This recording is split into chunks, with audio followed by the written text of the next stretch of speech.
근심 걱정 없는 사람 누구인가? 출세하기 싫은 사람 누구인가? 시기 질투 없는 사람 누구인가? 흉이나 허물 없는 사람이 어디 있겠소? 가난하다 서러워 말고, 장애를 가졌다 기죽지 말고, 못 배웠다 주눅들지 마시게. 세상살이 다 거기서 거기외다.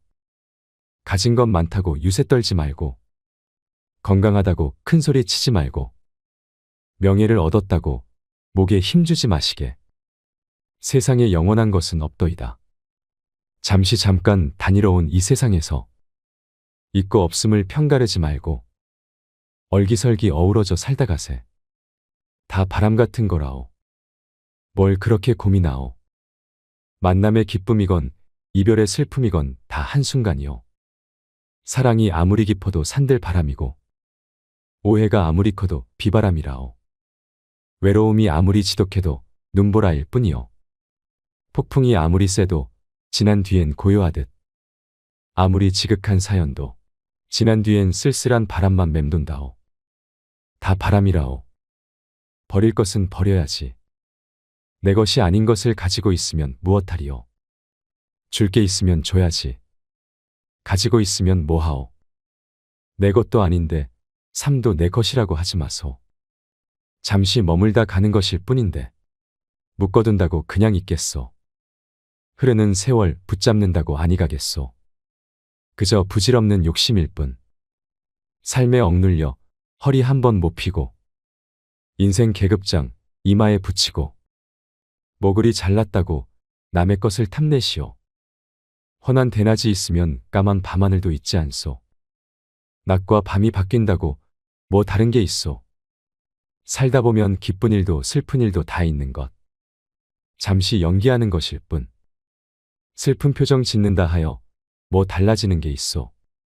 기쁜 표정 짓는다 하여 모든 게 기쁜 것만은 아니오. 나의 인생, 너의 인생 뭐 별거랍니까? 바람처럼 구름처럼 흐르고 불다 보면 멈추기도 하지 않소. 그렇게 사는 겁니다. 삶이란 한 조각 구름이 일어남이요. 죽음이란 한 조각 구름이 쓰러짐이다. 구름은 본시 실체가 없는 것. 죽고 살고 오고 감이 모두 그와 같도다. 이 시는 서산대사가 입적하기 직전에 읊은 해탈시라고 합니다. 삶과 죽음 앞에서 해탈하며 살아갈 수 있다면 얼마나 좋을까요? 오늘은 조금 특별한 주제를 다뤄볼까 합니다. 어느 작은 양로원에서 할머니가 돌아가셨습니다.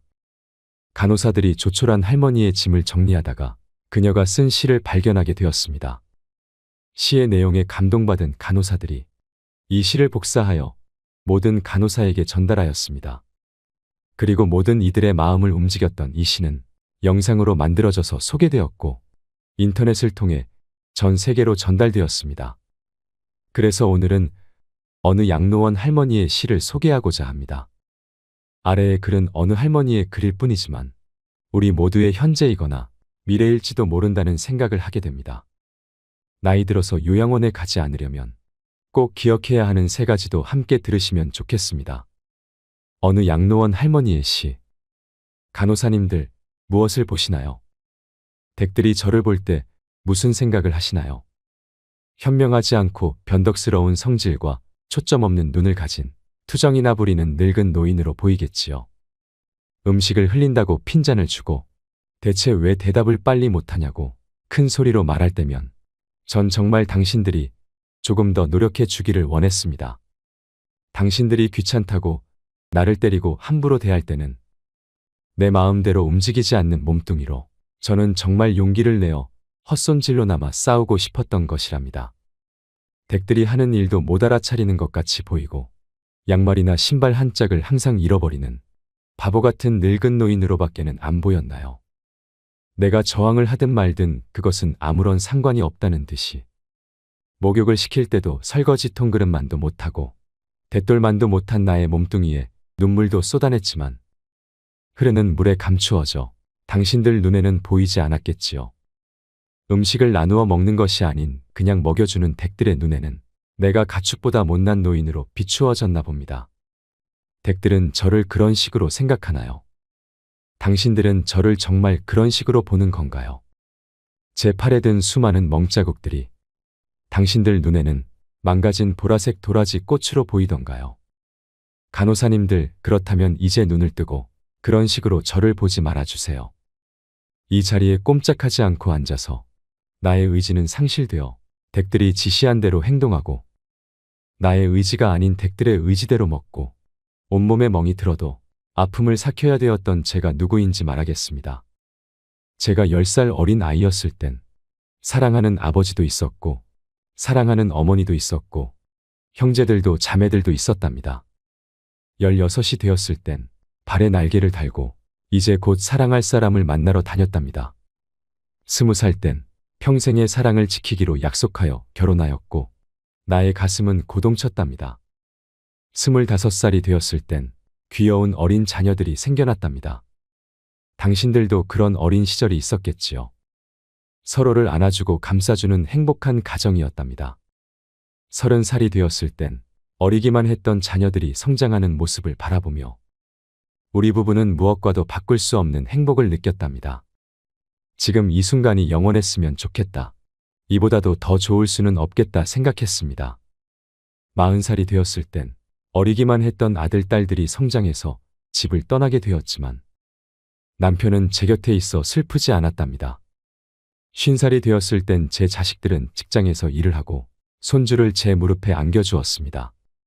그때 비로소 인생의 맛을 다시 느끼는 제 자신을 알게 되었답니다. 마침내 어두운 날들이 찾아와 내 옆에 있던 이가 먼저 하늘로 떠나게 되면서 앞으로의 삶을 생각해보니 두려운 마음에 몸이 오싹해졌답니다. 자녀들이 모두 자기의 자식을 키우고 있는 그 모습을 보고 난 내가 알고 있던 지난 날들과 내가 주고 받았던 사랑을 한번 떠올려 봤답니다. 저는 이제 늙은이가 되었는데 참으로 우습게도 늙은이를 바보처럼 보이게 만드는 것들을 보면서 세월은 참으로 잔인한 것 같다는 생각도 해봤답니다. 몸은 망가지고 우아함과 활기는 떠나버렸고 한때는 마음이었던 것들이 이제는 무딘 돌이 되어버렸답니다. 시체와도 같은 이 늙은이 속에는 아직도 어린애 같은 마음은 살아있어 가끔씩은 다 망가진 이 가슴도 부풀어 오르는 때가 있답니다. 좋아하는 사람이 생겨 젊은 시절처럼 사랑도 하고 싶다는 꿈도 꾸어본답니다. 즐거웠던 일들을 기억해보고 고통스러웠던 일들도 떠올려보면서 저는 지금 다시 한번 용기를 내어 삶을 사랑하며 살아가려 합니다. 너무 짧고 빨리 지나간 지난 날들을 생각하면서 영원한 것은 아무것도 없다는 엄연한 현실을 받아들이기로 했답니다. 이제 사람들이여 눈을 떠보십시오. 투정이나 부리는 늙은이로 보지 말고 좀 더 자세히 나를 봐주세요. 당신의 아버지는 아니나 아버지일 수도 있고 당신이 어머니는 아니나 어머니일 수도 있습니다. 그냥 가축에게 모이를 주듯 하지 마세요. 그냥 먹고 싶습니다. 멍들게 하지 마세요. 가슴속에 멍을 안고 떠나지 않게 해주세요. 사는 동안의 하나뿐인 나의 간절한 소망입니다. 이 글을 보니 무슨 생각이 드시나요? 인간은 태어났다가 생로병사를 거치며 결국은 죽습니다. 대자연의 섭리 속에서 펼쳐지는 한편의 드라마와도 같은 인생사에서 지금 우리는 어디를 향해 가고 있을까요? 시대적 고려장이라고 불리우는 요양원의 현실이 이렇다는 것이 적나라하게 표현된 내용에 공감을 하면서도 어쩐지 애잔한 마음이 남습니다. 남의 일이 아닌 바로 나에게도 다가오고 있는 길이라는 현실에 씁쓸함도 느껴집니다. 우리는 왜 요양병원에 가야 하는가? 우리는 왜 요양병원에 보내야 하는가? 우리는 왜 요양병원을 끊을 수 없는가? 요양병원과 요양원이 과연 누구를 위해 존재하는 것일까 생각해 보셨나요? 이것은 시대의 흐름에 따라 필요하게 되었고 현재는 없어서는 안 될 산업이 되어버렸습니다. 그곳은 정말 병원일까요? 사실은 모두가 알고 있습니다. 죽기 직전까지의 시간을 최대한 버티는 곳이라고 말이죠. 모든 자식들이 그런 것은 아니겠지만 늙은 부모가 귀찮아서 돈 몇 푼이면 해결된다는 아니란 생각에 요양원으로 보내지는 노부모들이 많아지고 있습니다. 그때 부모님의 슬픈 얼굴을 자세히 들여다보는 자식들이 얼마나 될까요? 애써 외면하고 모른 척 해야 하는 현실에 자식들의 가슴도 무너지는 경우가 많을 것입니다. 똑바로 쳐다보지 못하는 자식들의 면전에서 부모는 애써 슬픔을 보이지 않으려 굳어만 가는 얼굴에 미소를 띄웁니다. 나는 걱정하지 말고 잘 살라는 부모의 말 한마디가 팍팍한 현실을 살아가는 우리들의 가슴에 얼마나 와닿을 수 있을까요? 지금 한국의 사회는 진짜 많이 특이한 구조입니다. 정말 기형적인 구조가 되고 있습니다. 왜냐하면 아이를 낳지 않습니다. 그리고 결혼도 정말 많이 안 합니다. 결혼을 하고도 아이를 안 낳는 부부들도 많지요. 한 집에 아이가 한 명도 안 되는 구조입니다. 노인층은 급속도로 많아지는데 새로 태어난 사람들은 없지요. 그럼 지금 30, 40대의 사람들은 20년 뒤 60살이 되었을 때 70대, 80대의 부모들을 부양해야 합니다. 그래서 이제는 노인이 노인을 부양해야 하는 시대라고도 할 수 있습니다. 스틸라이프라는 영화를 보면 주인공이 거두어들이는 시체들 대부분이 고독사입니다. 공무원이 직접 처리를 해서 장례를 치러줍니다. 그리고 그 장례식에는 아무도 참석하지 않지요. 아픈 부모를 자식들은 돌보지 않고 찾아오지도 않습니다. 전혀 본 적도 없고 친분도 없지만 나라의 녹을 받고 살아가는 공무원이기에 해야 하는 일입니다. 그렇게 삶과 죽음에 대해서 깊게 성찰을 하게 되는 작품입니다. 이 영화 속의 이야기가 이제는 우리 현실과 괴리가 있다고 느껴지지는 않습니다. 지금의 50, 60년대생 혹은 그 이전에 태어난 부모님들은 정말 많은 고생을 하셨을 겁니다.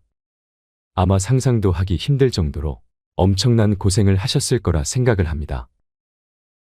과거에는 요양병원, 요양원 이런 게 별로 없었습니다. 그럼 부모님이 편찮으면 자식이 다 했을 겁니다. 아니면 시집온 며느리가 도맡아 해야 하는 상황도 많았습니다. 그렇게 수십 년을 살다 보면 내 나이가 60이 되는 거죠. 이 얼마나 비참한 인생인가요? 이제는 세상이 바뀌어서 인식도 많이 달라지고 굳이 힘들게 부양하지 않아도 된다고 생각을 하는 사람들도 많아졌지만 막상 보내려고 하면 여러 가지 문제들이 봉착하게 됩니다. 그만큼 쉽지 않은 결정인 것은 자명합니다. 요즘에는 요양병원과 요양원에 많이 보냅니다. 먼저 요양병원의 간병비는 장기요양보험의 대상이 아니기 때문에 환자나 간병인이 100% 본인 부담을 해야 합니다. 예를 들어 한 병실에 6명이 입원해 있다면 40만 원씩 거두면 총 240만 원이 됩니다. 그럼 간병인이 240만 원의 월급을 가져가는 거죠. 일반적인 요양병원에 입원을 시키면 법정 본인 부담금이라는 게 있습니다. 그게 보통 60만 원 정도가 되는데 기저귀 비용 등을 더하면 110만 원 정도는 잡아야 합니다. 시설이 좋은 곳은 간병비를 80만 원까지도 받습니다. 병원마다 차등이 있지만 110만 원이 최소한의 금액이라는 거죠. 그리고 시설 운영이 잘 되지 않는 곳은 시설의 질을 높이려고는 하지 않고 간병비를 낮추는 것에만 혈안인 경우가 많습니다. 그런 곳은 보내놓고도 기분이 찜찜합니다. 시설 투자나 서비스 질에 대해서는 노력이 없고 환자 유치에만 심혈을 기울이는 곳에 입원해 있으면 좋은 게 별로 없습니다. 그래서 가격이 합리적이면서 좋은 요양병원을 찾기란 하늘의 별 따기라는 것입니다. 두 번째로 요양원은 만 65세 이상이 되어야 가능합니다. 그리고 등급도 나뉘어져 있습니다. 그리고 상주하는 의사도 없습니다. 의사가 없는 게 정말 크지요. 실제로도 요양원에 입소한 어르신들 중에서는 큰 문제가 있음에도 불구하고 제때 치료를 받지 못하는 경우도 많이 있습니다. 그래서 사회적 문제가 된 경우들도 많습니다. 국비 지원이 된다고 하지만 그게 얼마나 질이 좋은 서비스를 제공할까요? 실제로 지금 요양원의 구조는 인력이 부족해서 혼자서 20명, 30명을 보는 시스템이라고도 합니다. 상대적으로 지원이 많은 국공립 요양시설은 들어가기도 어렵습니다. 지금 당장 입주되기를 해도 4년을 기다려야 합니다. 우리나라 요양원의 현실은 그냥 지나간 뉴스들만 봐도 별로 좋지 않다는 인식을 가지게 됩니다. 불과 이틀 전에 이런 기사가 났습니다. 요양원 입소 한 달 만에 멀쩡하던 아버지가 반송장이 되었다고요.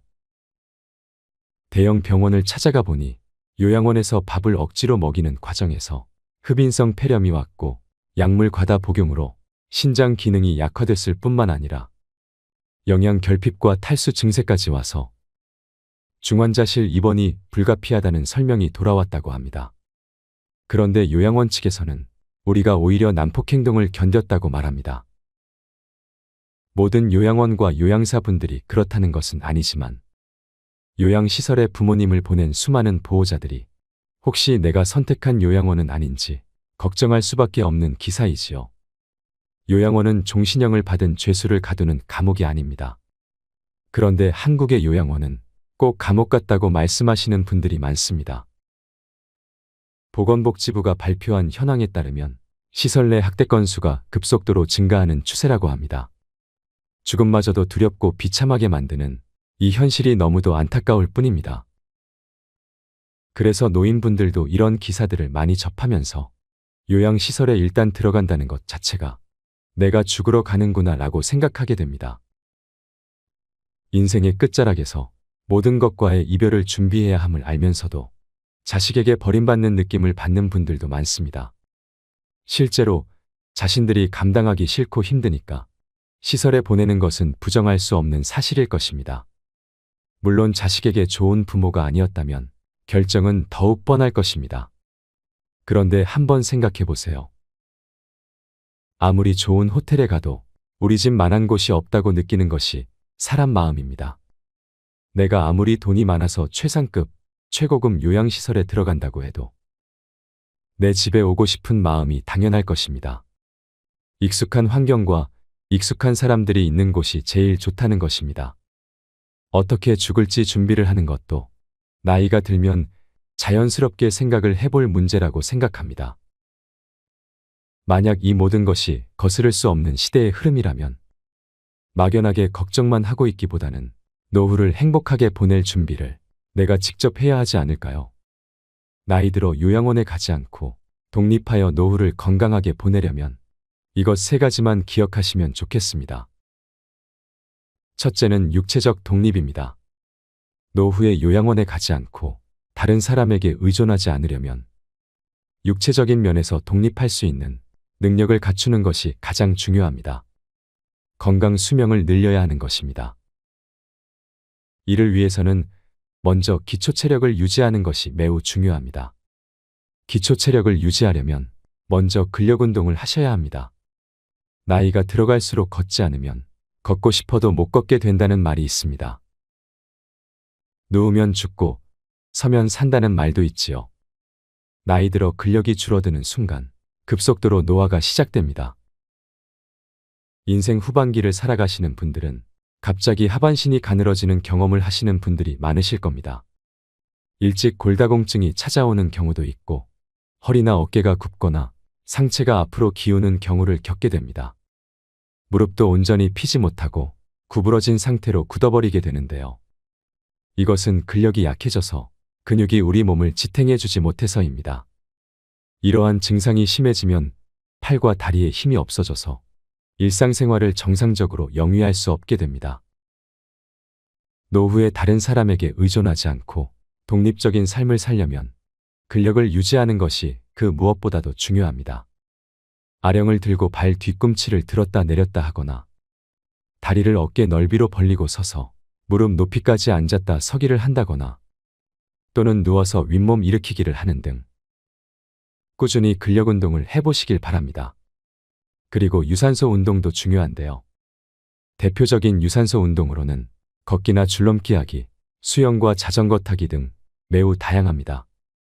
몸에 무리가 가지 않는 선에서 나에게 맞는 유산소 운동을 찾아서 꾸준히 해보세요. 제가 하나만 고른다면 걷기 운동을 추천하고 싶습니다. 왜냐하면 걷기는 언제 어디서나 누구나 할 수 있는 운동이기 때문입니다. 그리고 중요한 것이 균형 운동입니다. 우리나라 65세 이상 어르신들 중에 낙상 사고로 사망하는 경우가 정말 많습니다. 사고 사망 원인 중 2위가 낙상 사고라고 하는데요. 많은 전문가들이 낙상 사고를 막기 위해서 균형 운동의 중요성을 강조하고 있습니다. 제일 간편하고 확실한 방법은 한 발로 서기 운동입니다. 한 발로 서기는 균형 감각을 익히기에도 효과가 있고 혼자 어디서나 할 수 있다는 장점이 있습니다. 먼저 두 눈을 감고 오른발로 섭니다. 그리고 왼발은 무릎을 45도 구부린 채 지면에서 15cm 정도 높이로 듭니다. 두 손은 허리에 대면 됩니다. 쉬운 것 같아도 눈을 감고 한 발로 서면 우리가 몇 초 동안이나 버틸 수 있을까요? 한번 해보시면 상당히 어렵다는 것을 알 수 있습니다.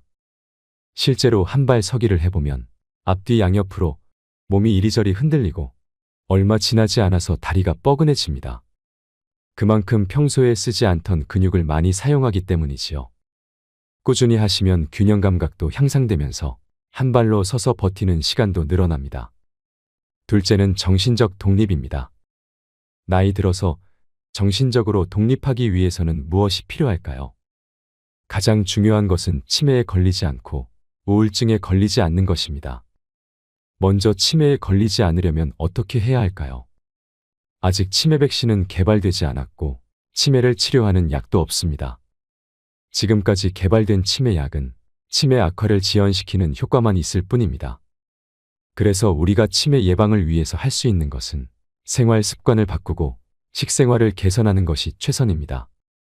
쉽게 실천할 수 있는 생활 습관으로 음식을 꼭꼭 씹어 먹는 습관을 기르셔야 합니다. 우리가 음식을 씹으면 그것만으로도 뇌의 혈류량을 증가시켜 뇌를 활성화시킵니다.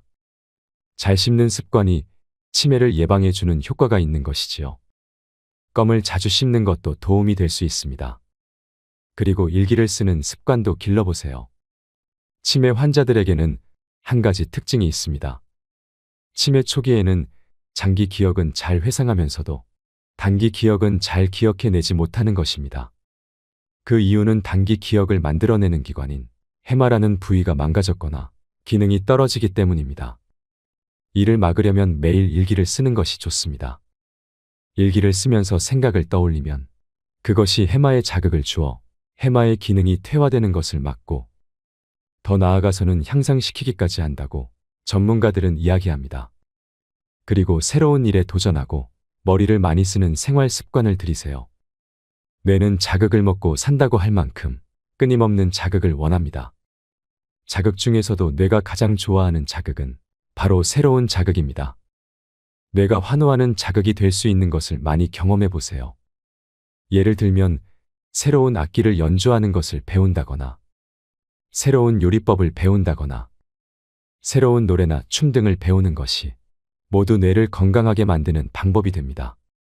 낯선 곳으로 여행을 떠나는 것도 좋고 한 번도 가보지 않은 낯선 길을 가는 것도 뇌에 신선한 자극이 되어 활기 넘치게 합니다.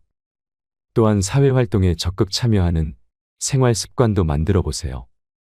되도록이면 젊었을 때처럼 여러 사람들과 자주 만나 어울리는 것이 치매 예방에 큰 도움이 됩니다. 여러 사람들과 만나 대화하고 다양한 사회 활동을 같이 하는 것이 뇌에 좋은 자극을 줍니다. 집에서 혼자 머무르는 것이 바로 치매로 가는 지름길이라는 것을 잊지 마시길 바랍니다. 그리고 늘 웃으며 즐겁게 생활하세요. 전문가들은 웃으면 뇌가 젊어진다고 말합니다. 왜 그럴까요?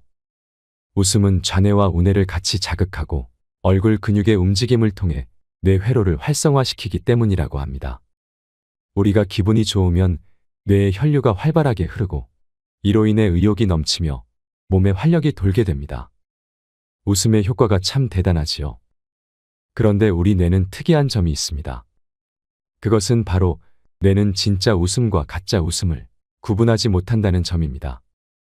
그래서 웃기지 않아도 억지로라도 웃으면 진짜 웃음의 효과가 있다고 합니다. 그러니 오늘부터는 억지로라도 많이 웃으시기 바랍니다. 다음은 우울증에 대해서 말씀드리겠습니다. 나이 들어서 정신적 독립을 하는데 방해되는 것 중 하나가 바로 우울증입니다. 우울증은 치매의 원인이 되기도 하고 치매가 시작되고 있을 시기에 우울증 증상이 나타나는 경우가 많습니다. 이러한 이유 때문에 노인성 우울증과 치매를 구분하기 힘든 경우가 참 많습니다. 일반적으로 우울증이 치매를 촉진시킬 가능성이 있기 때문에 되도록이면 빨리 우울증을 치료해야 합니다. 우울증에 걸리지 않으려면 매사에 비관적 마음보다는 긍정적이고 낙관적인 마음가짐을 갖고 생활하는 것이 가장 중요합니다. 아직 다가오지 않은 일을 미리 걱정하지 말고 지나간 과거에 대해서 후회하지 마세요. 현재를 즐기시며 살아가시길 바랍니다. 세 번째로 경제적 독립입니다. 우리는 지금까지 우리가 경험하지 못한 100세 시대에 살고 있기 때문에 이전과는 달리 경제적 독립을 위한 준비를 더 일찍 시작하는 것이 필요하다고 생각합니다. 정년 후에도 제2의 직업이 필요한 시대입니다. 그래서 할 수만 있다면 일을 계속하는 것도 좋습니다. 꾸준히 자기 개발을 하고 새로운 것을 피하지 말고 할 수 있다는 마음가짐으로 무엇이든 배워보세요. 이걸 배워서 뭐해? 라고 생각하지 마시길 바랍니다. 이런 습관과 정신력이 쌓여서 다른 사람에게 의존하지 않는 강인함을 가지게 되는 것입니다. 그래야만 노후에도 경제적으로 독립하여 건강하고 행복한 노후 생활을 할 수 있을 것입니다.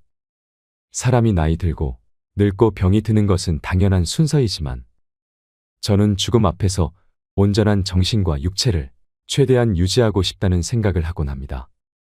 기억의 연결이 완전히 사라지면 그것은 살아있어도 이미 죽은 것이고 내 마음대로 움직이지 못해서 괴로운 심정은 말할 수 없는 고통이 될 것이라는 생각이 들었기 때문입니다. 가족이 큰 질병에 걸리면 사실 웃을 일이 하나도 없습니다. 그냥 모두가 괴롭고 삶 자체가 힘들어집니다. 대부분 돈 문제로 시작해서 싸우게 되고 부양의 문제로 자녀들이 다투게 되는 것은 당연한 수순일지도 모릅니다. 그 모습을 바라보는 부모는 얼마나 마음이 아플까요? 아무것도 해줄 수 없는 현실에 눈물만 흐를 것입니다. 그러니 우리는 움직여야 합니다.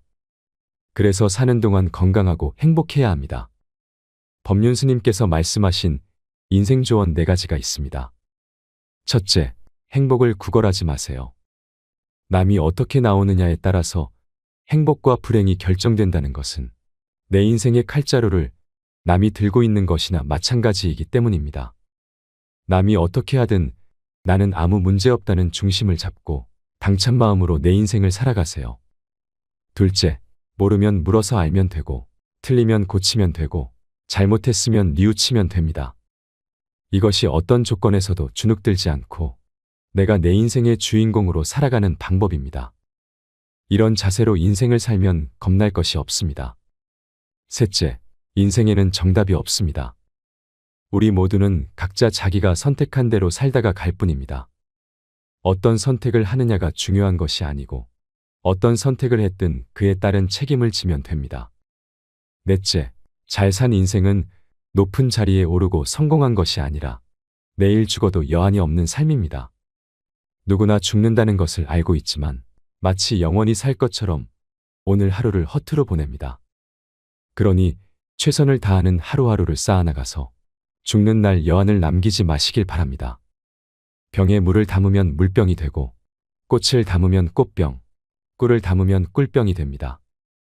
통에 물을 담으면 물통이 되고 똥을 담으면 똥통, 쓰레기를 담으면 쓰레기통이 됩니다.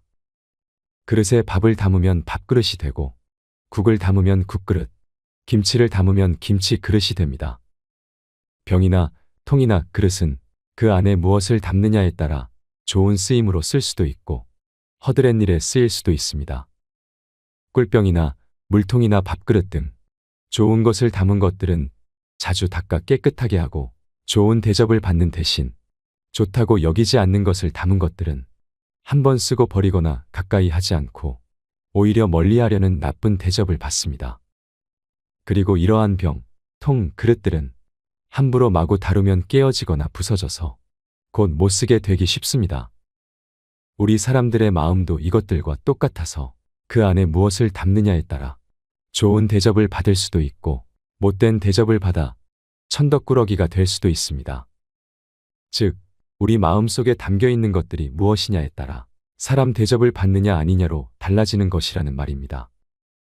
불만, 시기, 불평등, 좋지 않은 것들을 가득 담아두면 욕심쟁이 심술꾸러기가 되는 것이고 감사, 사랑, 겸손 등 좋은 것들을 담아두면 남들로부터 대접받는 사람이 되는 것입니다. 무엇을 담느냐 하는 것은 그 어느 누구의 책임도 아니고 오직 자기 자신이라는 것을 생각할 줄 아는 삶을 살아가야 합니다. 이 세상의 모든 이들이 이런 마음으로 살아간다면 세상은 조금 더 아름다워질 것입니다. 내가 했던 모든 것이 나의 미래입니다. 오늘 알려드린 노후를 잘 보내기 위한 3가지. 육체적 독립, 정신적 독립, 경제적 독립을 꼭 기억하시길 바랍니다. 살아있을 때 누릴 수 있는 행복을 누리세요. 이상으로 책틀맨이었습니다. 지혜를 쌓는 당신의 오늘이 아름답습니다. 더 좋은 영상으로 찾아뵙겠습니다.